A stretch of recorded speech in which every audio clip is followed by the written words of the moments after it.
Welcome back, everybody, to the Breakthrough Moment podcast, where we interview successful entrepreneurs and investors and ask them what is their biggest breakthrough moment in their career that took them into the next level of success. And as they share their breakthroughs with us at home can have breakthroughs as well. Today's special guest is Gabriel. Gabriel, are you there? Yeah, right here. Amazing. Amazing. Where are you tuning in from today? I'm in Western Canada in the mountains, halfway between Calgary and Vancouver. Okay. Did the snowstorm hit yet? It's cold today, like unforgivingly cold, but we got a nice fire in the house, and so we're good. You can see the background. It looks cold. Yeah. Well, I'm over in Mexico. I won't tell you how warm it is here, but let me do a quick little intro and let's dive into your breakthrough moment. I can't wait. So for those of you at home who want to know about Gabriel, he is an entrepreneur, author of Alive on Purpose. So we'll talk about the book today. He's the founder of The Marriage Whisperer, which is a personal transformational leadership coaching for married fathers and high-performing men. His work focuses on the intersection of leadership, identity, and truth, helping men confront the stories that limit them and rebuilds strong marriages and strong homes. Gabriel's own breakthrough came through dismantling self-deception, learning how truth reshapes both business and family. And he's also a man of God and a man of faith. So we're going to talk about business breakthroughs, but also his walk with Christ as well, breakthroughs as well. So without further ado, let's dive into it, Gabriel. What has been your biggest breakthrough moment? Take us into that moment. When did you have that? Well, for me, it's interesting because I didn't even know what I was going to say until, just a few minutes ago. This occurred to me to pinpoint that moment when I went through my divorce and how much of a destruction of identity a divorce can be. And for me, what it did was it forced me to go through an entire death experience around identity, around who am I, and kill off a lot of my parts that were no longer serving. That needed to be composted into something more fertile, more true, more life-giving. And so that there's some parts work to it, but that really came to mind, and it was more than a moment. It was like a year after the divorce, taking what I considered to be almost like a grief year. In certain traditions, you take a year when you lose someone close to you to remove yourself from certain duties and in the community. And so I saw this loss of the marriage as a form of grief and loss. And I made a commitment to not chase any other women or look for any rebound or anything like that, and just stick with my work for a year and my focus and what I'm here for. And that was hard. There was hard moments in that year, but that's what I did. And now I've been married 14 years. With my wife, and we have 2 kids, 7 and 12. And I have 2 bonus daughters who are also in their late 20s now. So yeah, when I say the brand is the Marriage Whisperer, this is definitely formative in terms of how I've been coaching men through identity transformation that touches all those dimensions, right? Like how to have it all, the marriage, the business, the fatherhood, and not go insane, but find the way that you can, get forged in the forming of that capacity to pivot between all those identities and develop into the man, be the man. It's pretty simple at the end of the day, but not easy. Okay. Well, there's so much there. I can't wait to unpack all that. This is so interesting because they say like the most important decision we make is who we're going to partner with on this ship of life, right? This relationship with, what we're going through. And so I'm so curious, like in that year of just rebirth, so to speak, and letting go and stepping into a new identity, like what parts of your work did you embody? And like, was there a process? Is this what you teach? Like, there's going to be other men out there or women out there who are going through a similar thing. And it's like, is there a method that helps them transition through that 1 year of grief? Yeah, there is. I have methods and tools that I work with my clients around. But, I think grief is a thing you don't also have much of a map for. It has to go really deep and just be real. And in fact, by definition, You're not supposed to define it. Everyone's heard of the 5 stages of grief, but even the woman who came up with that theory admitted, like, it wasn't meant to be a roadmap. It's not supposed to happen in order. Um, so grief is sacred work, and I think our dominant Western culture lives with a form of illiteracy around how to grieve well. And if we grieve fully, we're gonna come so unraveled that it's ugly. Like so unraveled, we don't even recognize ourselves. But underneath that grief, there's a new purpose and a new blessing. So yeah, maybe it's something to do with grief, but in the fire and in the ashes, like mythopoetically, we talk about going through the ashes of that loss. There are parts that get composted, and for me, a lot of it was the nice guy syndrome, and why my first marriage failed to begin with was because I had put her on a pedestal, and I was trying to please her rather than orient first and foremost to my purpose, and that is what made me untrustworthy to begin with, because I was just trying to please, make her happy. And so I've, built that into the coaching I do with men around looking at, it's essentially codependency for men. That's Right. what psychology calls it. But biblically, we'd call it fear of man rather than fear of God. And because you can be afraid of your wife's emotions.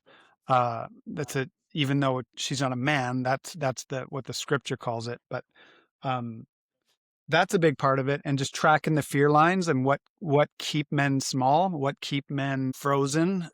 It's we could call it trauma, trouble, intergenerational curses, whatever it is. There's ways through it, and it takes courage, it takes brotherhood. Yeah, but for me, that was the big teasing apart, was like who I was trying to be was not rightly oriented with who I was born to be. And so in a way that divorce was the greatest gift. Um, yeah. I can see that for sure, for sure. Yeah, a year makes a lot of sense. I think a lot of people jump straight back into a relationship, or they do these rebounds, or they go out and party, and it's just like this thing. It's just like distract, distract, distract, which is more falling into the flesh, and definitely no fear of God in that equation. But I'm curious. You said that people don't know how to grieve well. You mentioned the 5 steps. Do you have any, like, if you for example went back and had to grieve again for that whole year? Like, would you do it any different? Like, what would you do different? Or, yeah, how I, would you operate going back into that, knowing what you know today? well, if that I was in my early 30s then, and I developed some chronic lower back issues, and I grew up as an athlete. But by the time I was early 30s, I'd let that drift, and I was like, "Oh, well, I'm fit," right? But the truth was I was neglecting my body. So in that year, if I were to do it over, I would include more of a commitment to fitness, because all the learning happens in the body. Eventually, I did start going to Pilates and went to get into the gym and got oriented, started falling in love with barbells. And so on a primal and embodiment level, since then, that's how I've learned how to accelerate the commitment. Because when you talk about the breakthrough, the one thing I want to differentiate here is that for me, it wasn't like this is the moment of the breakthrough. For me, it was more subtle and slow, and it's actually still happening every single day, because the decision is an everyday decision to stay committed when shit gets hard, stay committed when the marriage shows me my addictions or my lies, because that's the most intimate sacred fire that we can see ourselves in, is the truth between the man and the wife, and the how you're showing up. She's your closest witness, right? And so that's a fire that needs to be handled well. And anyway, I'm just riffing here on it, but Yeah, that's no, the riffing's great. Look, don't worry, I'm going to pick up the pieces. You're dropping like pearls of wisdom here. That's so interesting. I will come back to that. I want to know more about the fire there, going through, the commitment with the addictions and stuff. But you mentioned something briefly around like learning happens in the body. All learning happens in the body. What do you mean by that? well, that's just where it comes home. I mean, we can learn things in our intellect or conceptually, like we've got all the answers, and I'm guilty of this a lot. I'll figure out the roadmap, and then I think I know it, but until I've gone through the territory and embodied the transformation and become the man who can, then it's still just a roadmap. Like I got all the blueprints up here. But I need to live it. I need to embody it. I need to be that blessing in the world, making change happen, making results with the family, with my business, with my marriage. That's the have it all promise, and that's the crazy making conundrum. So yes, and especially as AI and everything comes out these days, like the answers are there, right? We can just ask better questions, find the answers. But are we actually going to drop in what you're saying is like dropping out of the head intellectual understanding into the embodiment of actually doing it? Like one of my favorite quotes is always to know and not to do is yet to know, like just you got to do it. If you're not doing it, you don't actually know it. Oh yeah, I know that. I know that. Or people are good at talking their talk. So how does your work help people, I guess, get into that embodiment of these lessons? Because that's really the final part of this whole thing is execution. Yeah. Well, so in like before I got into coaching, I became an art therapist. And then at the tail end of that training, I did some somatic therapy training. So my toolkit is not just transformational leadership, you know, it's also deep embodied, deep time integration. And I spent 4 or 5 years as a therapist before in 2020 I expanded into coaching and leadership. So those tools are the real difference makers within like somatic integration, and that's where the learning really comes home. And like if I'm coming back to grief, if I'm able to actually grieve, I have to be able to feel the pain and feel it fully, and then it doesn't have power over me, but I become empowered with the surrender inside of it. And so there's a level of embodiment there that I think I unlocked around certain sweat lodges, and even at the gym. Sometimes I've been pushing through old stagnation in the body, and I'll be sweating it out, and I'll have emotions come to me. I sometimes joke that the gym is like church, because it's like you can access emotions through really intense workouts that you have no other place to integrate. It's the one place that's just between me and my body, me and my sweat, like, and God, right?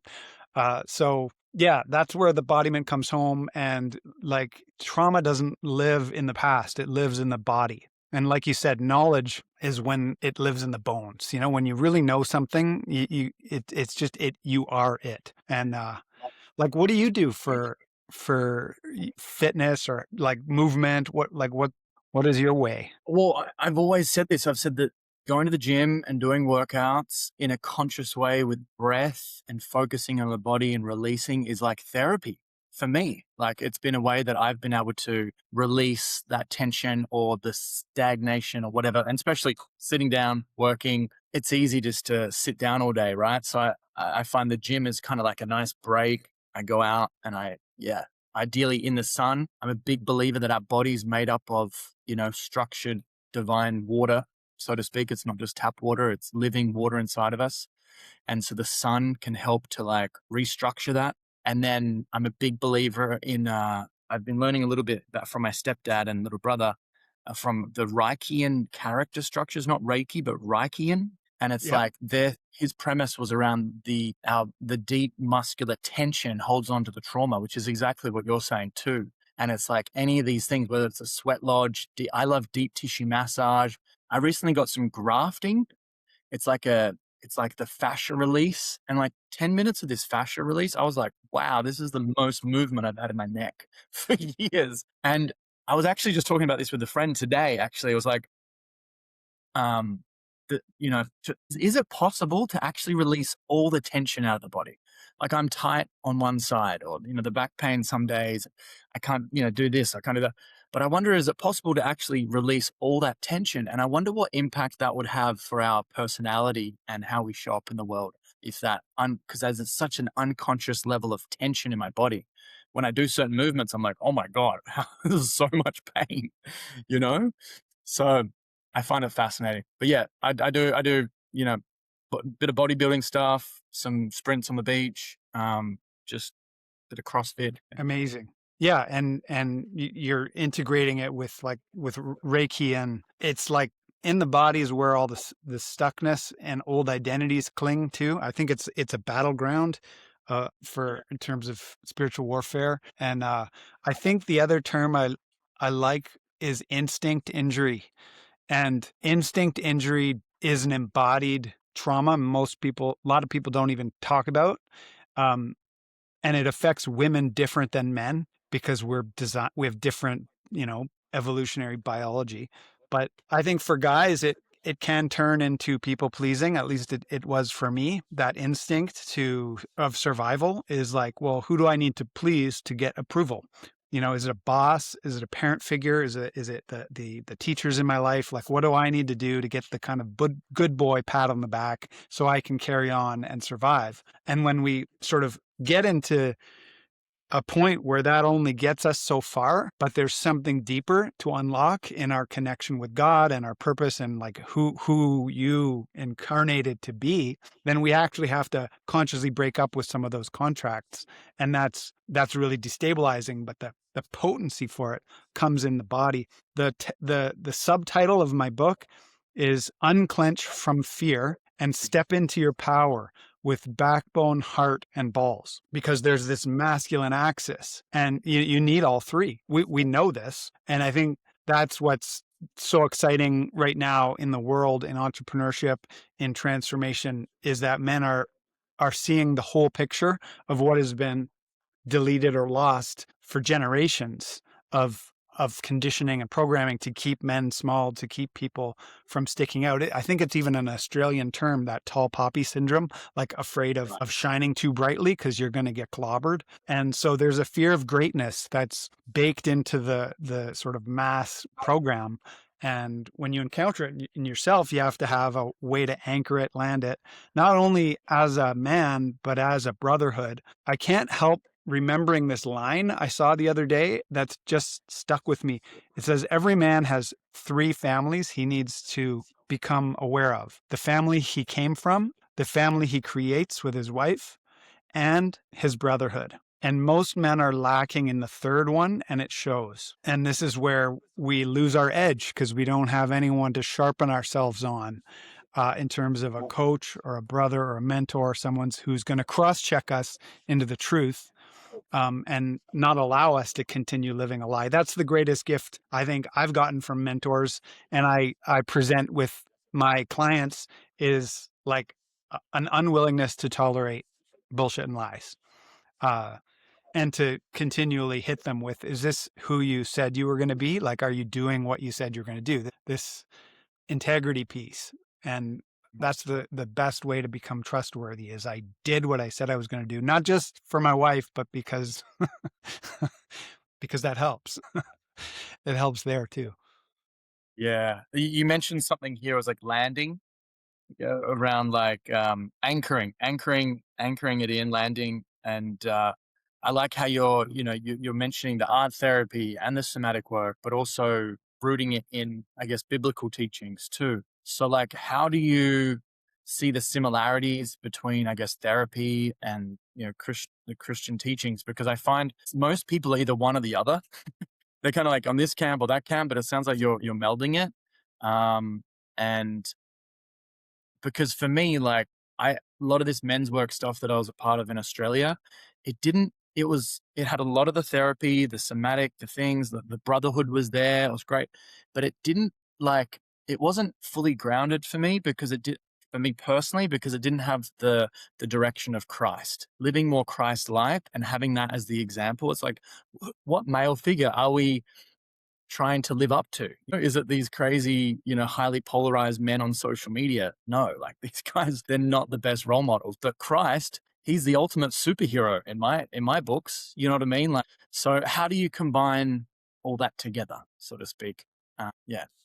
Well, I love that. I love that question, because I think I was 10 years in the field in clinical trauma conversations, and noticing that on the most deepest level, when we launch into a practice, at least for me, I was seeing that my clients are often working through something that I have been working on myself, whether it's depression or anxiety, there's a paradox as a practitioner where we're helping and guiding, but we're not done getting the lesson ourselves. And so one thing I noticed is that if you focus on troubles and trauma, that's what grows. And the trauma industrial complex has this expansion of like people who are now just looping and spinning out and getting ready to get ready to get ready to get ready because they're still in this open loop with no resolution in terms of resolving shame and guilt and coming home to that anchor like the only influencer worth following, this Christ mystery that we're looking towards. And when I started listening to actually Charlie Kirk speeches, something locked in for me because he had boiled down his gospel and the biblical perspective so potently. This completion happened for me around the finished work of the cross and really understanding what people who follow Christ mean when they talk about the blood of Christ and being covered by it, because that was always a kind of macabre and confusing image for me until I started to get what it meant at the level of forgiveness.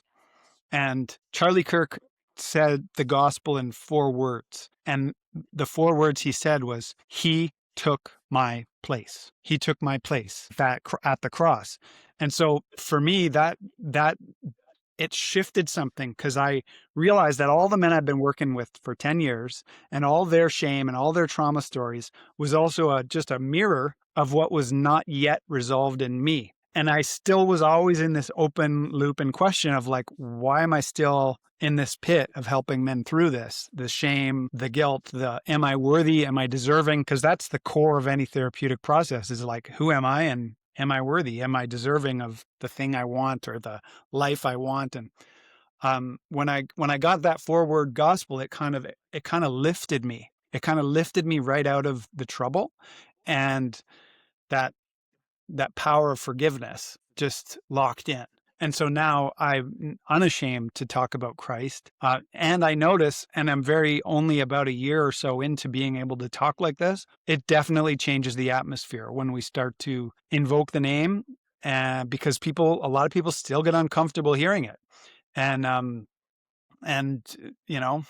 it kind of, it's amazing power to partner with, and then find other people. Like the part of the reason I pivoted into it was a lot of mentors in marriage work and business were pointing to the same book, the same resource that was the best book ever written on marriage and the best book ever written on business. And it was the same book. And I was like, okay, I gotta figure this out because this is the game. This is the game I'm in, is helping men build businesses without losing their marriage and build legacy level marriages while still driving the business. And so, yeah, that's some of the mystery to me. But there's a lot of crossover between the intergenerational traumas that are inherited garbage, right? That we've gotten from lineages, and what people inside of deliverance ministries would call bloodline curses. It's just a different language for real similar things that hold people back. And so now I'm way more geeking out on following people like Taylor Welsh, who writes and talks about deliverance and yeah, there's a whole other world with way more transformational tools in it. And you're saying the business book and the relationship book is the Bible, yeah? That's what just I'm to saying. clarify. Yeah. Yeah. Yeah. Just Thanks for for landing everyone. the plane there. Yeah. Amazing. No, and this is the thing. There's that you mentioned this transformation point. I got into personal development because I was inspired by these people sharing stories, whether it was Tony Robbins or Think and Grow Rich or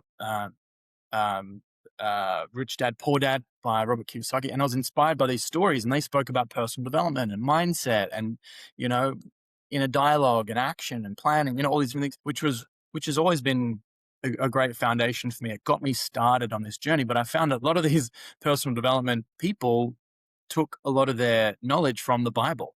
And the more that I've started to dive into understanding more of the Bible, I'm like, there's a prescription, there's a method, there's a rule book, a criteria on how to be how to transform yourself and to be creating a life of a masterpiece rather than chaos, where I was going through my own chaos. And I was like, why haven't people showed me this before? Or why are the examples in society like no sex before marriage? Like every movie out there is all like sex and then talk about relating like, oh, what's your name after that?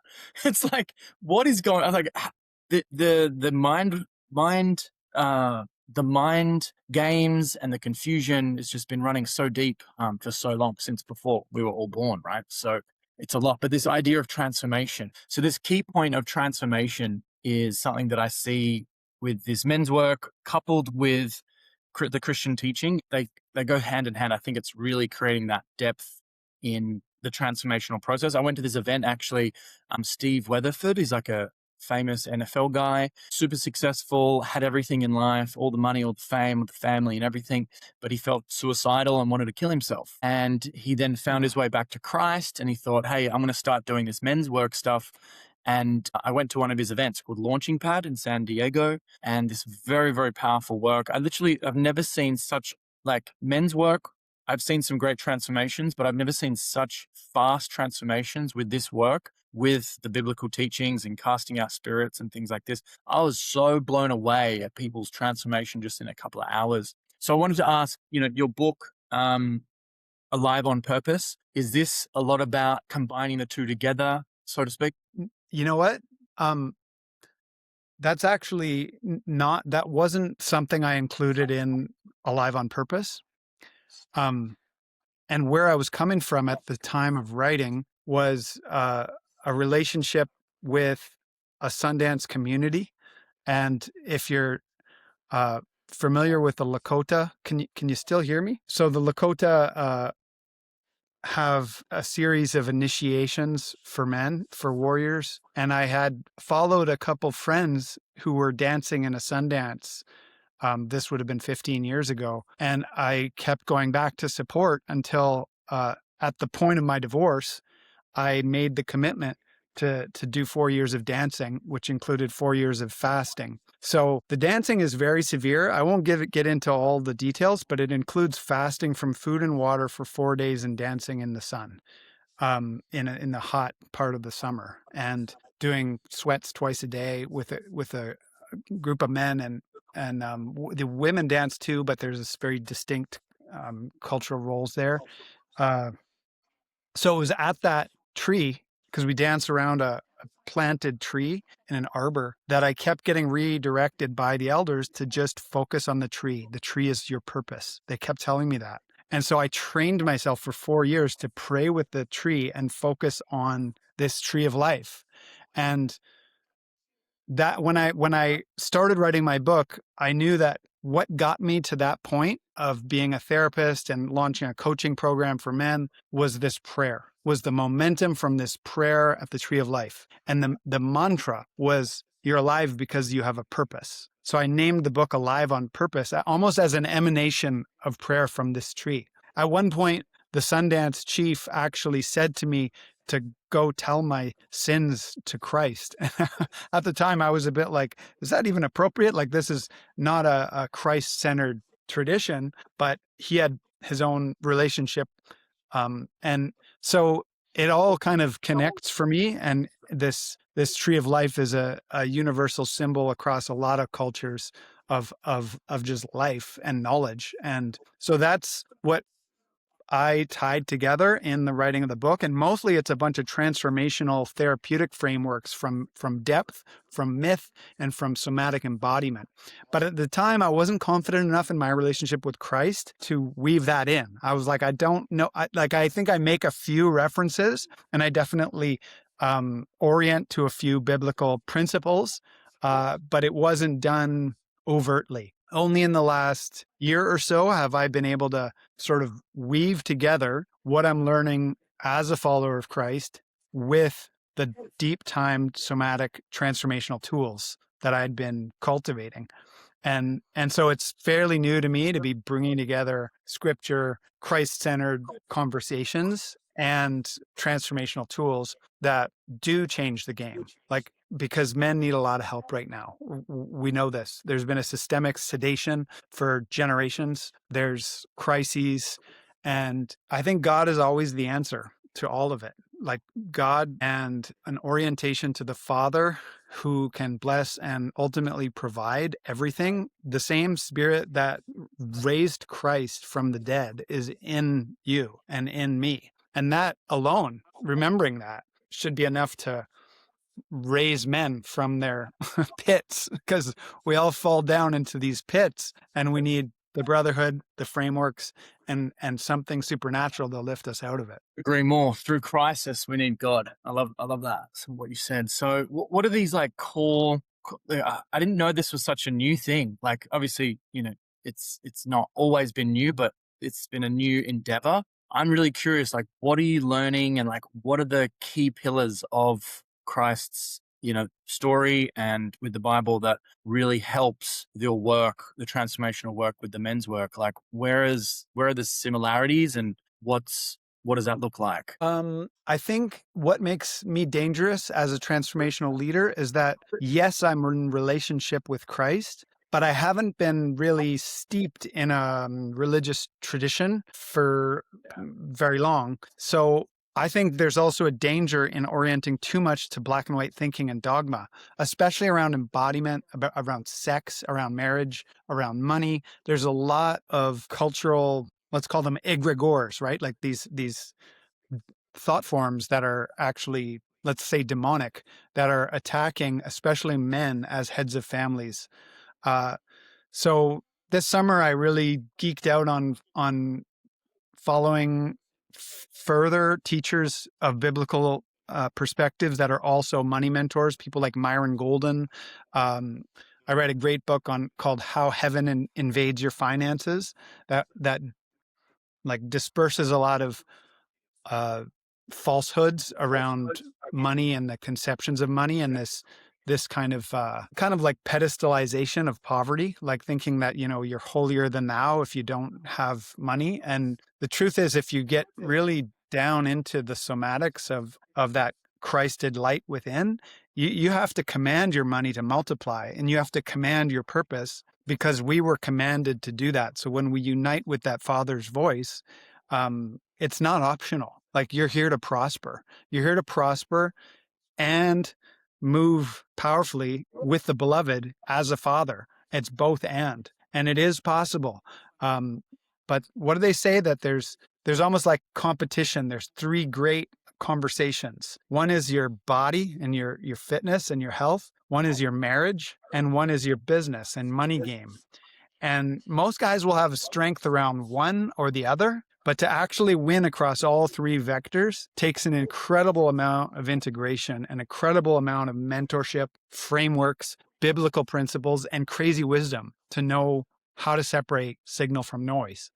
So I don't know, I'm just riffing here, but that's kind of where it's at, is like getting out of the way and letting faith and Father bless every domain of my life and stop trying to control it. Because that's where we, shrink and run into limitation, is when we think we're in charge. But we're here to steward this responsibility. We got kids to raise and marriages to keep alive, and businesses to lead into next level, legacy level growth. So I don't know. Which game is the most important? I'd say all three of them, but they're all competing for your attention when you're in that role of like, how do I lead better as a whole man, not just a paycheck or not just a one thing or another. Yeah. No, the rifting is great. This is so interesting. You mentioned the difference between the signal. Did you say signal versus noise? Like, can you give us an example? I guess the main thing is like, what is the biggest challenge men are facing today from your experience? And how do people move through, I guess, those signals from the world, or the confusion or distraction, deception, into then, away from that into God's alignment and through this work? Because it sounds like it really does need a holistic approach. Signal to noise, that's a leadership ratio. And like, you hear people talk about people like Elon Musk or the guy who founded Apple as like they're all signal, right? They just orient almost autistically to what's going to be the facts that we need to focus on in order to get the fruit, right? To produce. And that's a superpower to be able to tune out the noise and focus on signal and build. Right. Okay. Um, and I think the noise is a lot of just the distraction, the delay, the deception, and just the emotional field. And so as leaders, we have to have this ability to toggle between following signal, but also holding frame for noise. And that means like emotional fullness and like listening to my wife, not just to try and fix the problem, but to like listen and receive her and code shift, so that I can be that present and connected husband and father.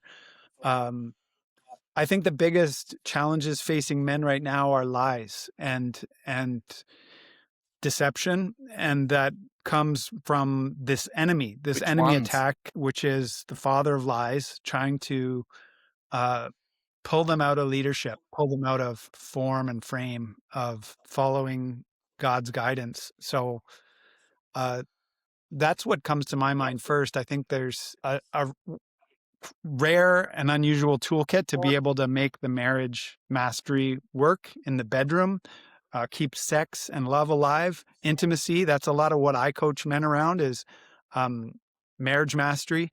And because the confidence that you unlock there with your wife and strategic seduction is the same as sales. So in business, you're always selling. You're always selling what you're here to fulfill on.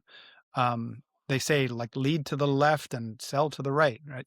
And yet you need to sell yourself on who you need to become, not just what you're here to do, so that you can ultimately live that have it all promise and do that in a way that doesn't burn things down or destroy marriages or health. It's a long game. For sure. It's so convoluted, but yeah, clarity and this type of work is so important today for the I guess just the future of humanity, helping men be men, helping women be women. Obviously there's two parts to the story here, the masculine challenges, the problems, things that we face. But where do you see I guess you mentioned industrial complex trauma. What are your thoughts on like industrial complex feminism, or like what are some of the issues that you think may have been like the rippling or the lies that women are now facing as well? Because I'm sure there's a lot there that um, is obviously part of the equation, right? Yeah, well, I'll probably get canceled for saying this, but fourth wave feminism is actually part of the problem. It started out as a liberatory movement to give women, women empowerment and having a voice, but it has now gone the other way, um, and gone too far and become a problem for a lot of marriages and for the systemic sedation of men, the systemic softening of men, and this inversion, which puts not men and women as equals, but almost hardens and masculinizes women and softens and feminizes men. This is the conversation nobody wants to have, but once you start speaking truth into this conversation, all the triggers come out. The first time I was bold enough to sort of speak into it and speak life into it was a Facebook post I made a few years ago called "Nice Guys and Boss Girls," and it was highlighting this inversion. And notice I didn't say boss babes or women, like boss girls. It's a wound. It's not. And then nice guys is just this, this people pleasing men not being afraid to lead, being afraid of cancellation, whatever it is.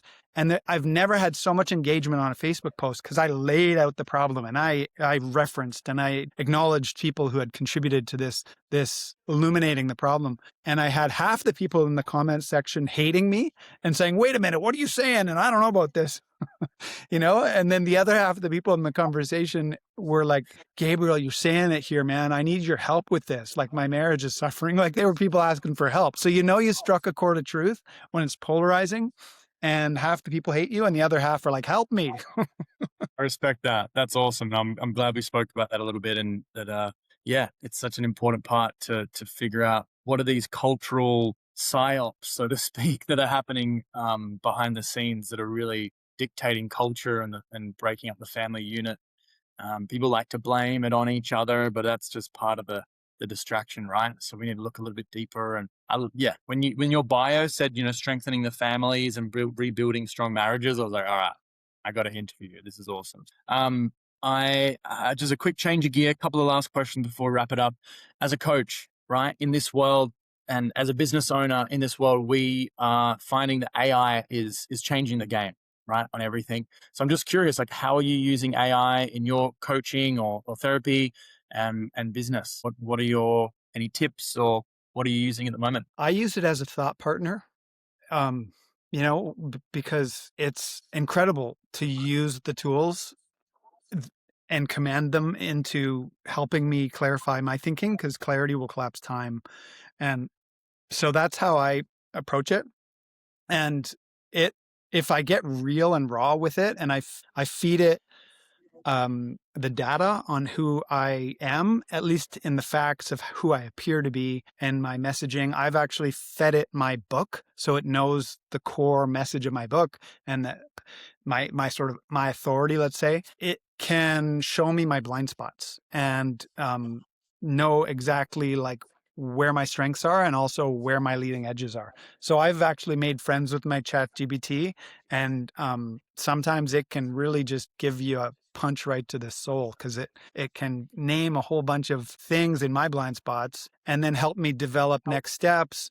I notice it does kind of tend to suck time, because I think the algorithm is optimized to keep me on the app, keep me using it. So I'm careful with it, because I know screen time and Right. it's all just trying to distract. And sometimes it'll give me way more than I need to. And I've caught it lying to me in the past too. And I've said, hey, that's not true. Really? And it was Well, like, good catch. I was like, and then it kind of yeah. went to the next thing. I'm like, so you have to be playful. I think the things that sedate men these days are porn, social media, and video games, right? These are all screen-based tech that are taking us out of our bodies and up and out. And so when I, Right.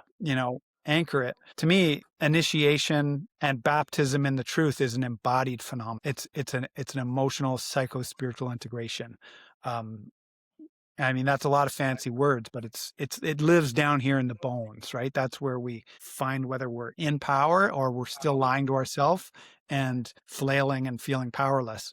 Um, so yeah, I play with it. What do you do with it? Um, well, what do I use AI for? Yeah, whether it's editing this podcast, helping with social media, um, proofreading. Well, I'm actually developing my own AI, funny enough, for the Life Blueprint system, which is helping people set their 10-year vision and weekly plan, quarterly plan, yearly plans around that. So just yesterday, we had a good conversation with someone that I met here, actually, just how the world and God aligns people. So I'll be building that in the next couple of months, which is really exciting. So for me, the main way I use AI is just helping me find clarity and bring words to what I might be thinking or feeling. And in that, I have a lot of breakthroughs and like, that's what I'm trying to, that's what I'm thinking, or that's what I'm meaning. It just helps me create more clear meaning. And then within that helps me move forward in a certain direction. Yeah, I use it a lot for life planning, goal setting, things like that, just thinking outside the box. Yeah. But I'm really curious about this AI agent space, having an AI assistant, having an AI personal assistant, executive assistant, like that sounds awesome. Planning my day, following up on me, ensuring that I'm accountable. So these are things that we're bringing into the blueprint with our AI. So exciting to see where that goes. I'm kind of building the AI for myself. I think it's going to be a great tool, but obviously for other people too. Um, That's I'm amazing. I'm That curious to sounds know, amazing. Gabrielle. You mentioned, real and raw, being real and raw with AI, and I don't know if you've heard of these stories, but people are literally having these relationships and like wanting to marry AI now, and like literally consulting the AI over suicide, and from having conversations with them that some of them are ending their life because of whatever's going on in that conversation. And then Yeah. the conversations like, who's responsible, where does the ethics come in and the guidelines on this stuff, what safety precautions. It's just like, I just heard about this yesterday. This is mind blowing, right? But Yeah. um this is yeah, do you think AI will take over the coaching space and put you out of a job or business eventually, or Not Yes and no. Like, I think like any technology that's new, it's going to accelerate and it'll have its extremes, like accelerated growth and learning for those who are going to use it powerfully and responsibly. And then it's accelerating the distortion on the other end of the tragedy and the yeah, like isolation and the struggle and trauma people are in. So I think it's like that. But I saw that right. story too about the suicide and the who's responsible for this because that's crazy. And so I don't know. Like I homeschool my kids and we're very screen free. Like my kids had barely seen any movies, I think. And so we're super careful with what we allow our kids access to. Like I believe in really protecting childhood and not letting them into the big conversations in the world until they're formed enough to be able to move, with discernment through them. I mean, because I have my own phone addiction. Right before this interview, I couldn't find my phone, and I had this like, oh, where's my phone? I need to have it within reach. Like, why do I even need it? I'm not using it to talk with you, but I have this weird addiction. So yeah, I think we all probably have to look at how to regulate around mindless scrolling, the latest addiction, and how to capture that. Yeah.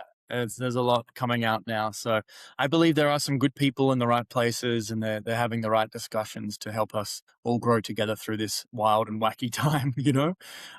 So just before I share my favorite question with you, how can people get in touch and who do you help specifically? Like who, from people listening today, who should reach out and start a discussion with you? Um, I generally work with family men who own businesses, and if they're looking for the next level breakthrough in terms of purpose alignment and facing that existential dread, or solving a marriage issue and taking the marriage from good to great, and knowing that some dynamic in the marriage is holding you back in your career and in your purpose because you haven't solved that, so it's harder to go forward.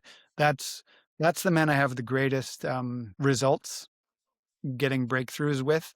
Uh, and how to show up in that pocket of having it all and building with what you're here to build. And people can find me on Facebook, or I have a YouTube channel, I just haven't produced much lately, um, or LinkedIn. And my book is available on Amazon, Alive on Purpose, to check that out. Yeah, I've been posting on Substack a lot now, writing a lot more about these matters, right? Marriage, sex, initiation, money, and men and Christ. All these are the themes that really light me up. Right? Perfect. Perfect, Gabriel. For everyone listening at home, I'll put the links around the video, get in touch. And if there's someone that you know that would really benefit from today's episode, please share it with them. But before you go, my final question, Gabriel, is what is the challenge you'd like to impart with everyone today? What would be a challenge that would help them have a breakthrough? Something that you could challenge them that they should do this week, this month, this year to help them have their next breakthrough in this area? Well, I think one of the most repressed emotions in men's bodies, at least fathers, leaders, husbands, is joy. Paradoxically, one of the things we tend to not let ourselves experience is joy, and that becomes a missed blessing for the children, the marriage, for life in general. So if that would be my joyful challenge, is look for the places where you're withholding your ability to just become present and feel the joy and just be with that. That's the that's how I'm feeling today. That's the that's the mood of the challenge. It's a joyful challenge. It's so important though. It's so, so important because what else do we have other than the moments? This moment being what we're feeling, what experiences we're going through, and typically how we feel is going to shape the next moment and the next moment and the next moment. So if we're bringing heavy emotions into now, then where is that taking our lives? So why not choose joy? So excellent, fantastic pearls of wisdom. Thank you so much for your time. If you're out there listening, if you got a breakthrough today, please share it in the comments, like, subscribe, share it with somebody else. Who do you know who would benefit from today's podcast and help them have a breakthrough as well? Any final comments, Gabriel, before we wrap it up? I just want to say how much I've enjoyed you, Zach, and just getting to know you over this hour. And maybe that sort of helped influence my challenge is just being with you and feeling the truth and the fire in you and this beautiful fiery artwork behind you. It's great. Thank you for this opportunity. Oh, you're so welcome. It's been delightful. Literally, we you, I connected with you because you were one of the leads with one of the sales jobs I had, and I was calling you, and I could pick up on your energy, and I was like, man, I should connect with you, and so here we are a few months later, and I'm super grateful for connection and yeah, pearls of wisdom today. So thank you so much. We'll wrap it up, and we'll see you next time here on the Breakthrough Moment podcast, everyone. Bye.